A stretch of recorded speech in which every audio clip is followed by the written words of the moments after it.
네, 2차전지 관련주를 한번 볼게요. 최근 들어서 2차전지 관련주의 투자 심리가 좀 꾸준하게 개선되는 모습들이 나타나고 있는데, ETF로 한번 볼까요? 네, 코덱스 2차전지 산업 한번 보겠습니다. 네, 2차전지 주가 굉장히 오랫동안 꾸준히 하락을 보였죠. 그렇다가 이제 저점을 찍고 살짝 올라가더니 여기서 이제 폭발적인 반등이 나왔고, 근데 단기간에 이 정도의 급등이 나오면 분명히 기술적인 부담이 있어요. 그러니까 그로 인해서 이제 밀렸다가 다시 한번 반등을 시도하고 있는 구간입니다. 그래서 매매의 맥점상 현재 위치부터는 2차전지주를 다시 한번 관심 있게 봐야 되는 그런 구간이라고 생각해요.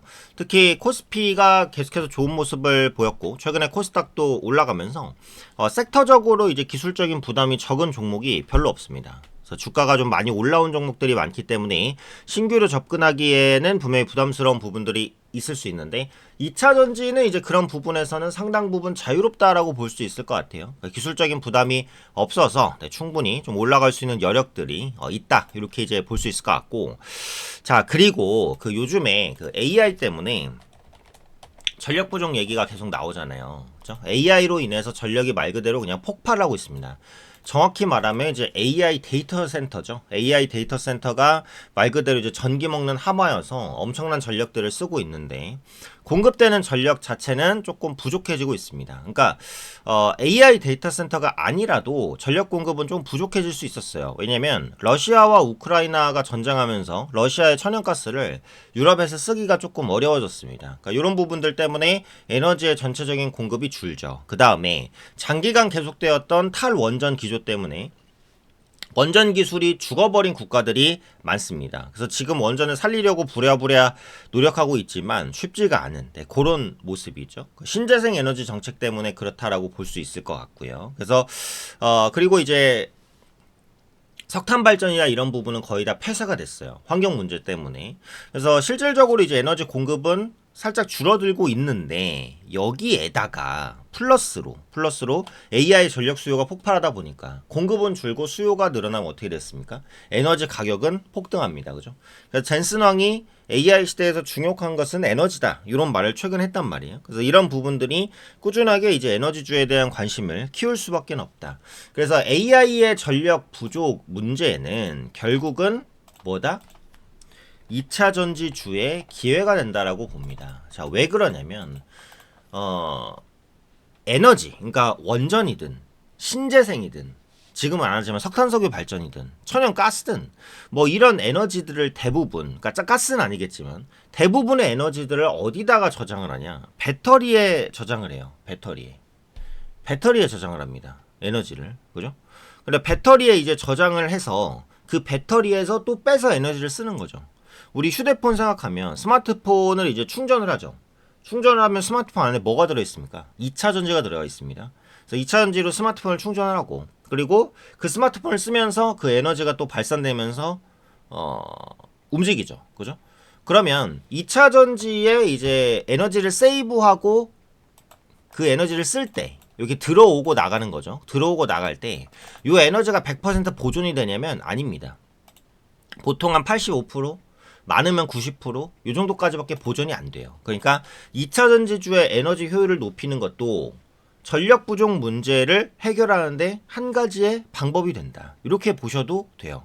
자, 예를 들어서 기존의 저장 효율을 90에서 95%까지 올린다면 5% 효율이 좋아지는 겁니다. 2차원지가. 그럼 우리가 쓰는 모든 2차원지 효율이 5% 정도 올라간다는 것은 우리가 쓰는 에너지의 효율이 5% 가까이 올라간다는 것과 비슷해요. 그러니까 절대로 이제 무시할 수 없는 수준이고요. 그래서 에너지 저장 활용해서 2차전지 효율을 어디까지 끌어올릴 수 있을지가 굉장히 관건이 되고 이것은 기술력 있는 2차전지주의 기회가 될 수 있다. 이렇게 보는 겁니다. 자, 그리고 이제 국내 2차전지 업체들을 봐야 되는 이유가, 자, 그동안 2차전지 하면 전기차 배터리밖에 생각을 거의 안 했어요. 그래서 전기차 배터리에는 LFP 배터리가 가성비가 좋기 때문에 많이 쓰였습니다. 근데 LFP 배터리는 기본적으로 중국 업체들이 강점을 많이 가지고 있었던 배터리이기 때문에 국내 업체들이 조금 어려움을 겪었었단 말이에요. 그런데 앞서 제가 뭐를 말씀드렸어요? 에너지 효율을 말씀드렸죠. 에너지 효율에는 LFP 배터리보다는 NCM 배터리가 더 유리한 부분이 있습니다. 그래서 국내 2차전지 셀사는 NCM 부분에서 강점을 많이 가지고 있기 때문에 이런 부분들이 부각될 가능성이 있다라고 보시면 될 것 같고요. 자, 무엇보다도 지금 휴머노이드 로봇 시대잖아요. 휴머노이드 로봇에는 뭐가 적합할까? 전고체 배터리가 적합하다라고 시장이 분석을 합니다. 왜냐면 전고체 배터리가 안정성이 훨씬 더 높고 효율도 좋기 때문에. 근데 휴머노이드 로봇은 배터리를 넣을 공간이 많지가 않아요. 전기차는 배터리를 자동차 바닥에 쫙 깝니다. 그러니까 굉장히 큰 양의 배터리가 들어간단 말이에요. 근데 휴머노이드 로봇은 에너지를 많이 씀에도 불구하고 크기 자체가 사람과 비슷하기 때문에 배터리를 탑재할 수 있는 공간 자체가 적어요. 그래서 배터리의 밀도를 늘리기가 어렵기 때문에 결국은 효율이 좋은 배터리를 써야 됩니다. 그게 NCM 배터리가 될 수 있다. 물론 전고체 배터리도 NCM이 있고 LFP가 있어요. 근데 NCM 전고체 배터리가 유리할 것으로 보입니다. 왜냐면 앞서 말씀드린 대로 배터리 공간에 제약이 있고요. 그다음에 작업 시장이 한정돼 있고요. 높은 전력을 소모하기 때문에 기본적으로 효율이 좋은 배터리를 써야 됩니다. 그게 바로 NCM 배터리다. 그래서 2차전지 효율이 중요해지고 휴머노이드 로봇 시대가 오면서 NCM 배터리 관련된 종목군들이 서서히 재평가를 받을 가능성이 높아지고 있다는 거예요. 근데 이렇게 하면 또 이런 얘기를 해요. 아, 전기차 한 대에 들어가는 배터리가 휴머노이드에 들어가는 배터리보다 훨씬 더 많은 거 아닙니까? 맞습니다. 네. 그래서 기존에는 전기차 한 대에 들어가는 배터리가 휴머노이드 100대에 들어간다 했어요. 그러니까 휴머노이드 시장이 성장해 봤자 전기차 시장을 대체하거나 하긴 어렵겠구나, 이렇게 보는 거죠. 근데 요즘에는 전망이 좀 바뀌었어요. 전기차 한 대에 들어가는 배터리가 휴머노이드 30대 정도일 것이다. 뭐죠?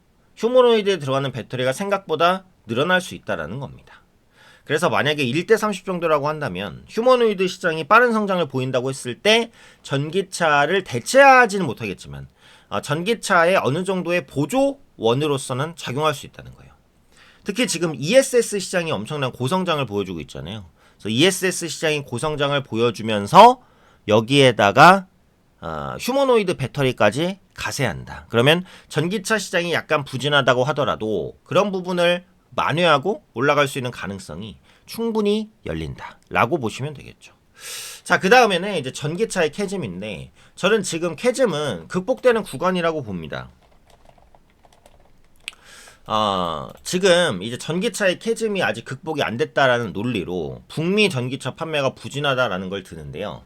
이건 당연한 겁니다. 왜냐면 9월 말 기준으로 전기차 세제 혜택이 종료가 됐습니다. 그러면 이 전기차 세제 혜택이 종료가 된다는 걸 북미 소비자들은 이미 알고 있잖아요. 그래서 종료되기 전에 전기차를 사려고 하셨던 분들은 이미 당겨서 샀고, 그 다음에 세제 혜택이 종료됐기 때문에 단기간 전기차의 가격에 대한 부담이 있을 수 있잖아요. 그런 것 때문로 인해서 그 구매를 미루거나 한단 말이에요. 그러니까 당연히 북미 전기차 판매는 부진할 수밖에 없어요. 근데 이것 또한 적응이기 때문에 내년부터는 점진적으로 개선될 거라고 봅니다. 그래서 북미 전기차 시장은 좀 부진하지만 미국과 다른 게 유럽 전기차 200만 대 돌파, 그죠?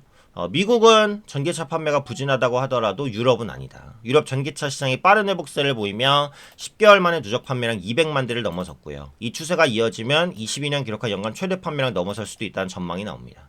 유럽 내 전기차 수요가 다시 어떻게 되고 있다? 네, 증가하고 있다 라고 보시면 되겠고, 유럽뿐만이 아니라 중국에서도 전기차 판매가 양호하게 증가하는 모습들이 나타나고 있습니다. 그래서 전기차 캐즘은 극복되고 있다. 북미 지역의 판매만 돌잖아요. 그럼 생각보다 빠른 회복이 될 수 있다라고 보고, 국내는 어떨까? 국내도 괜찮습니다.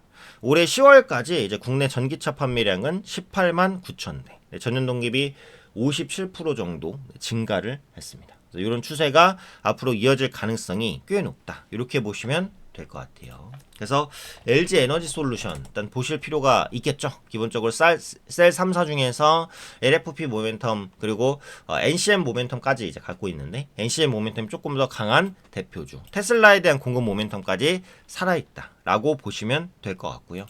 자, 그럼 중요한 것은 역시 타이밍입니다. 그래서 매매 타이밍적인 부분들 도움 드릴 건데요. 지금 영상에 더보기란을 누르시면요. 더보기란을 누르시면 이렇게 이제 그 혜택 신청을 하실 수가 있습니다. 당연히 이제 무료고요. 무료로 드리는 혜택입니다. 이용하실 혜택, 뭐 분석 대응 전략, 단타 세력주, 뭐 원하시는 걸 이렇게 체크하시면 되고 중복으로 체크하셔도 상관은 없고요. 그 다음에 이제 연락처 적어주시면 무료로 정보 드릴 겁니다. 뭐 연락처 한번 적어주시고 그 다음에 보유 종목 상담해드려요. 물린 종목들 있으실 수 있잖아요. 그래서 그런 종목군들 상담하시면 됩니다. 없으시면 안 쓰셔도 되고요. 그 다음에 요거 삼자동의 동의해주시고 제출해주시면 됩니다. 자, 무료로 드리는 겁니다. 그리고 매매 타이밍을 세세하게 잡아 드릴 거예요. 요즘에 그리고 단타로 데이 트레이딩으로 하루 사서 하루 수익 보는 종목들이 있거든요. 그래서 그런 종목군들도 충분하게 제공을 해 드릴 거니까 좀 편하게 이용하시고 돈 버시면 될 것 같아요. 기관 외국인에게 투자, 지지 않는 투자하실 수 있도록 개인 투자자 여러분들 항상 응원드리니까요. 더보기 누르시고 편안하게 좀 무료 혜택 신청하셔서 정보 받아가시면 좋을 것 같습니다.